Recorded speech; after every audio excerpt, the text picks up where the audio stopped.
Olá, caros estudantes do nono ano de História! Tudo bem com vocês? Espero que sim. Primeiro, queria que você deixasse aí o seu like antes de assistir esse vídeo e se inscreva no canal para dar uma força aí eu continuar a colocar vídeo aqui para vocês. Bom, então vamos lá. República Velha, parte 2. Eu sou o professor Leonel Pessoa e vou contar para vocês continuar contando para vocês a segunda fase da República Velha no Brasil. Falei da primeira fase, que é a República da Espada, e disse para vocês que depois de se consolidado a República aí com o Marechal Floriano Peixoto, inicia-se uma nova fase no Brasil, agora com eleições diretas para presidente. Mas as eleições eram daquele jeito que vocês sabem, né? Fraude, degola, comissão de verificação. Mas calma, vou explicar passo a passo para você, tá bom? Assiste o vídeo inteiro para você aprender aí a República Oligárquica. Em um vídeo anterior que eu coloquei, eu falei sobre os presidentes da República Oligárquica. Falei de um por um, todos eles. Salvo engano, são 11 presidentes, né, durante esse período inteiro. Porque houve alguns que morreu antes de assumir o cargo, outro morreu no final do cargo, houve novas eleições e por aí vai. Mas vamos falar aqui da República Oligárquica. O período aí de 1894 até 1930. Observa o tempo histórico. Estamos no final do século XIX e início do século XX. E vai até a primeira metade do século XX. Um período importante na história do Brasil. Um período republicano muito importante. Então vamos falar esse conteúdo através de questões. A primeira questão que eu coloquei seria: explique como foi se montando as estruturas da República Oligárquica no Brasil após o governo de Floriano Peixoto em 1894. A estrutura da nova fase da República, a República Oligárquica, foi montada a partir do coronelismo, do voto cabresto e da política dos governadores. Foi desse jeito, infelizmente, que a nossa república foi montada. Essa segunda fase, né, que é a república oligárquica. Vamos adiante. Descreva as atividades econômicas do Brasil no final do século XIX. Bom, é o seguinte, o Brasil, no final do século XIX, ainda é um país agrícola. Aqui, esse século XIX é um século do café. O principal produto de exportação, o principal produto de geração de emprego, sobretudo de mão de obra imigrante, como eu já havia falado em outro vídeo, é o café. Porém, nós tínhamos os trabalhadores urbanos que trabalhavam nas cidades, tínhamos vários tipos de serviços que estavam acontecendo, e também nós tínhamos a figura agora do operário, no final do século XIX, até porque nós temos algumas atividades industriais no Brasil. Então, fica aí a dica. Vamos para a próxima questão. Terceira questão. A Constituição de 1891 determinou eleições diretas através do voto aberto. Como funcionava esse tipo de voto? E o que foi o voto cabresto? Bom, é o seguinte, hoje o voto é secreto. Isso foi determinado há muito tempo, mas foi reafirmado pela nossa Constituição atual de hoje, que é a Constituição Federal de 1988. Mas neste período em questão, final do século XIX, A Constituição de 1891 vai dizer que o voto era aberto, ou seja, você poderia dizer em quem estava votando. E às vezes, ou quase sempre, você era obrigado a dizer em quem estava votando. Até porque você era obrigado a votar naquele candidato indicado pelo coronel. Agora um detalhe importante. O voto aqui em 1891, como o voto era para poucas pessoas, né? Eu disse para vocês em uma aula anterior que o voto aqui era para maiores de 21 anos, só para homens e alfabetizados. Então estava fora aqui do processo eleitoral mulheres, frades, soldados, índios, analfabetos. O problema é que a maioria da população brasileira era de analfabetos. Então muita gente estava fora do processo eleitoral. Mas a pergunta não é essa. O voto aqui não era obrigatório. Hoje o voto é obrigatório por lei. E a Constituição de 1891, ela não traz o voto como obrigatório, mas o voto é aberto. Ou seja, se você não votar, o coronel vai saber que você não foi votar. Portanto, o que acontecia é que o coronel obrigava aquele indivíduo a votar. Às vezes ele trocava alguma coisa pelo voto, como proteção, algum favor, né?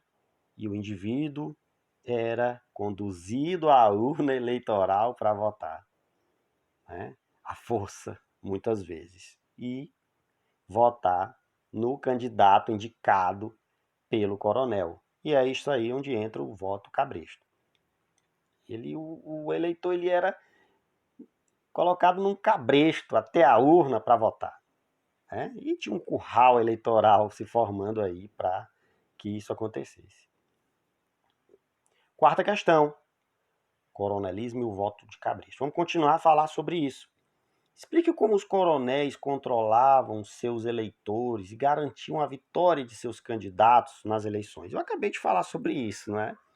Mas os coronéis, eles acabavam fazendo uma prática que foi muito comum durante a República Oligárquica, que é a fraude eleitoral, a fraude nas eleições, né?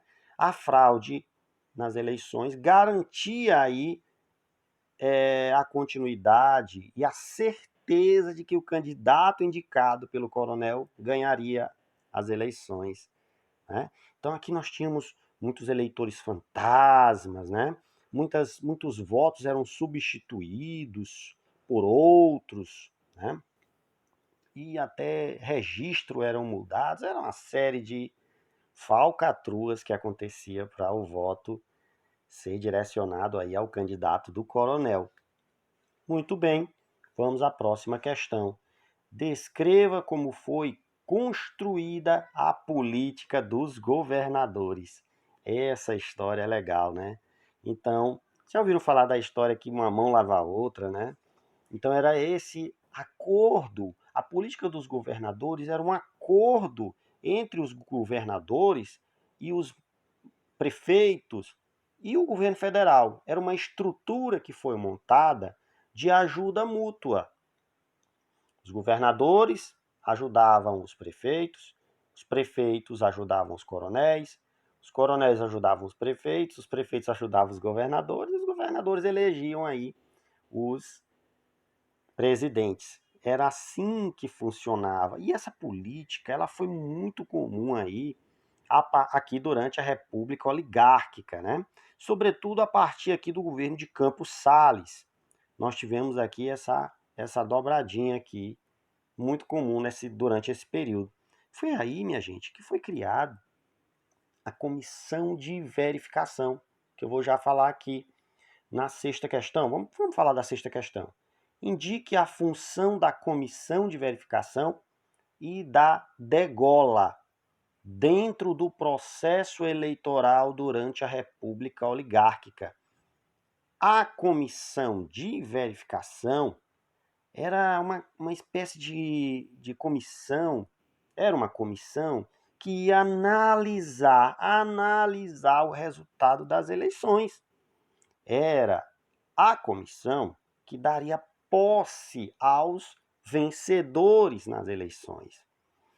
Agora, o que acontece é que essa comissão, ela geralmente não dava posse para os adversários, né? Então ela acabava excluindo, né, e tirando aí do processo político aqueles que realmente ganhavam as eleições, sobretudo os adversários políticos do coronel ou da política que já estava estruturada. E a degola era o seguinte: aquele adversário que ganhava a eleição, né, e que já estava certo que ele deveria assumir, a comissão ela era acionada, a comissão de verificação, e ocorria a degola. A degola, nesse caso, era um instrumento de não dar posse para aquele político que ganhasse a eleição. Então ele era como se fosse degolado, ele era tirado da posse, né? Então ele não teria posse, então chamaria o que ganhou aí do coronel, o indicado, ou que fazia parte da política dos governadores. E essa degola, ela sempre tinha um artifício, uma justificativa para tirar aquele candidato que ganhou, sobretudo o adversário. Dizia que ele ganhou através de fraude. Não, ele fraudou a eleição. Degola nele. Tchau. Vamos à sétima questão. Explique como São Paulo e Minas Gerais controlavam o governo federal durante o início da República no Brasil. Bom, minha gente, aqui nós tínhamos uma prática política muito conhecida da República Oligárquica e, quiçá, da República Velha, que é a política do café com leite. Em resumo, em poucas palavras, essa política era a manutenção, era feita a partir da manutenção de presidente, um revezamento entre um presidente do Partido Paulista e do Partido Mineiro. Eu digo partido por quê? Porque às vezes o candidato, o presidente, nem era paulista, como aconteceu, mas ele foi escolhido pelos paulistas. Então, nessa dança das cadeiras, sempre ocupavam o cargo, ora um mineiro, ora um paulista. Claro que houveram, né, diversos conflitos durante este período, né? Muitos dissensos aí, muitos conflitos, mas eles acabaram aí dando continuidade a essa política até o ano de 1930, quando Getúlio Vargas acaba com essa política do café com leite. Interrompe. Muito bem, vamos à oitava questão. Relacione a política econômica da República da Espada com a política com a República Oligárquica. Tem alguma diferença, professor? Sim, tem algumas diferenças, né? Inclusive, essa política ela vai ser a diferença maior, vocês vão poder observar aqui já no governo de Campos Salles, no qual ele cria e estabelece um plano econômico chamado de Fund Loan, né? Fund Loan, que quer dizer empréstimos consolidados. Estabeleceu aí a obtenção de novos empréstimos, suspensão de pagamento da dívida externa, fixação de rendas alfandegárias no Rio de Janeiro, suspensão do pagamento da dívida externa por 13 anos e o compromisso severo aí com a inflação. Por que a República da Espada? Comparação. Veja, aqui nós temos um combate à inflação que foi uma herança aqui da política da espada. Por quê? Lá nós tivemos, no governo provisório, o ministro da Fazenda, Rui Barbosa, que acabou provocando o colapso da economia brasileira. E a economia aqui na República Oligárquica não conseguia se reerguer, né? Não conseguia se reerguer. Então, essas atividades econômicas da República Oligárquica, voltadas aí para o controle da inflação, né, sobretudo, é uma característica que se diferencia bastante da República da Espada. Vamos para a próxima questão. Essa aqui, muito interessante. O ponto alto da crise do café no Brasil ocorreu no ano de 1906. Explique como o Convênio de Taubaté foi utilizado para resolver a crise do preço do café no Brasil. Ótima pergunta. 1906 é o último ano de Rodrigues Alves na presidência, né? E o próximo presidente que assumiu o cargo, que ganhou as eleições, foi Afonso Pena. E Afonso Pena tinha esse grande desafio, né? Que era o Convênio de Taubaté. O Convênio de Taubaté foi um acordo político feito na cidade de Taubaté, né? Um acordo político feito por cafeicultores lá na cidade de Taubaté para comprar, vou dizer logo aqui a finalidade, comprar o excedente da produção do café produzido no Brasil. A compra do excedente seria para segurar, a ideia era segurar o preço do café no mercado internacional. Então, se eu não aumento a oferta, né? Aliás, se eu não aumento a oferta no mercado internacional, eu vou ter um preço menor. Então, era essa a estratégia do Convênio de Taubaté, que até funcionou. Agora, diga-se de passagem, minha gente, que o Convênio de Taubaté tinha um interesse político e o interesse dos cafeicultores. Não era do povo, né? Então, queria o que? Queria resolver o problema econômico dos cafeicultores. O Convênio de Taubaté tinha esse interesse. E assim conseguiu. Muito bem, vamos à próxima questão e última da atividade. Descreva a política econômica adotada no Brasil durante a Primeira Guerra Mundial. Essa é uma questão muito interessante. Por quê? Porque o Brasil, lá no início do século XX, aqui no início do século XX, é acostumado a comprar produtos importados da Europa, sobretudo. Agora a Europa vive um período de guerra. A Europa não pode parar a guerra para ir para a indústria, para trabalhar na indústria, para continuar seu trabalho na indústria. Então a Europa não vai estar mais mandando produtos para o Brasil. Então, o brasileiro que era acostumado a importar os produtos da Europa, agora não tem mais essa possibilidade, porque a Europa está em guerra. Então, o que fazer? Então, o Brasil acabou substituindo as importações, ou até mesmo, melhor dizendo, fabricando aqui no próprio país produtos nacionais que suprisse a necessidade, né, dos produtos importados. Então, o Brasil até produziu para exportar para a Europa. Olha que houve uma inversão, né? Uma inversão. Enquanto o Brasil comprava no passado da Europa, agora ele vai vender para os países europeus que estão em guerra. Vai vender até porque o país em guerra não tem como trabalhar a indústria, né? Muito bem, eu espero que tenha dado para compreender. Muito bem, vamos à 11ª questão. Descreva a atuação do Barão do Rio Branco, na política externa durante a República Oligárquica. Esse cara foi um grande articulador. Barão do Rio Branco foi um grande articulador político, né? Era um empresário político e tinha muita influência entre os presidentes brasileiros. E seu destaque maior aqui vai ser aqui a questão do Acre, né? Ele vai conseguir estabelecer os limites territorial aqui do Acre, que outrora pertencia à Bolívia.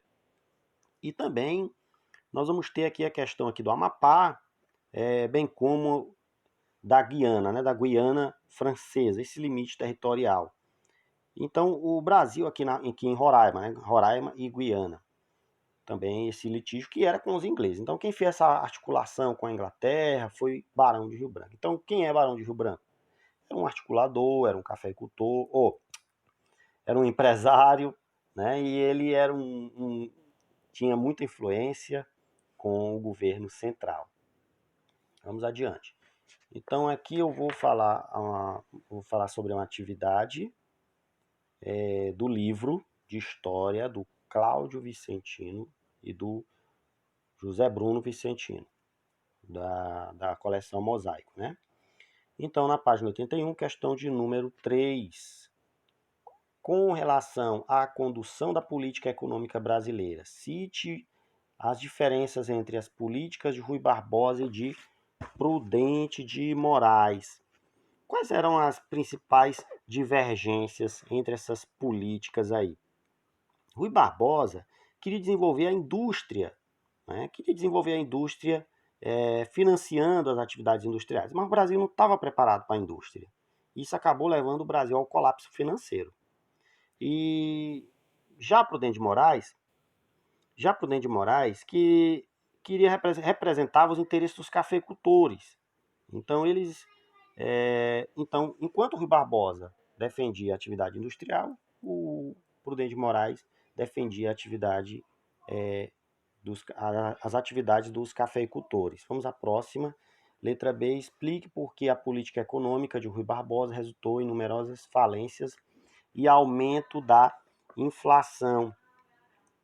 Porque para estimular a indústria, o Rui Barbosa, ele promoveu aí a emissão, né, de papel moeda no mercado, aumentou os empréstimos e muitas empresas fantasmas, empresas nacionais que se utilizaram aí para comprar, ganhar esses empréstimos, para receber esses empréstimos, acabaram não pagando e o Brasil começou a entrar numa crise sem precedentes. E ele acabou desenvolvendo aí uma política econômica equivocada e acaba até renunciando ao cargo de ministro da Fazenda. Então foi isso que aconteceu. E a inflação ela aumenta demais nesse período. Então os próximos governantes, como é o caso aí de Prudente de Moraes, como é o caso de Campos Salles, vão ter esse grande desafio de contornar o problema econômico no Brasil, certo? Então vamos à letra C. Indique o principal problema enfrentado pelos cafeicultores na República do Café com Leite. Então, quais são os principais problemas aqui enfrentados pelos cafeicultores durante a política do café com leite? A primeira coisa, o primeiro problema foi a crise da superprodução do café, né? Porque a crise da superprodução do café afetou o preço no mercado internacional. Certo? Então, para resolver isso, o governo teve que recorrer a empréstimos internacionais, empréstimos no exterior. Então, esse foi o grande problema enfrentado aqui durante a República do Café com Leite. Então, vamos lá, próxima, letra D. Aponte as consequências da Primeira Guerra Mundial na economia brasileira. Teve algum problema? Claro que sim. Os conflitos, o executivo, a administração, a União. O que aconteceu foi que diminuição da importação, ocorreu aqui a diminuição da importação, né? E o consequente aumento no produto interno de bens industrializados. Então foi isso que aconteceu. Eu já falei sobre essa questão aí nas questões anteriores. Nós tivemos aí uma substituição de importações, né? O Brasil começou a fabricar os produtos que traziam da guerra, né? Ou durante a guerra, né? O que compravam da Europa. Então foi isso que aconteceu. Então são consequências da Primeira Guerra Mundial. Obrigado pela atenção de todos aí. Espero ter ajudado de alguma forma e bons estudos.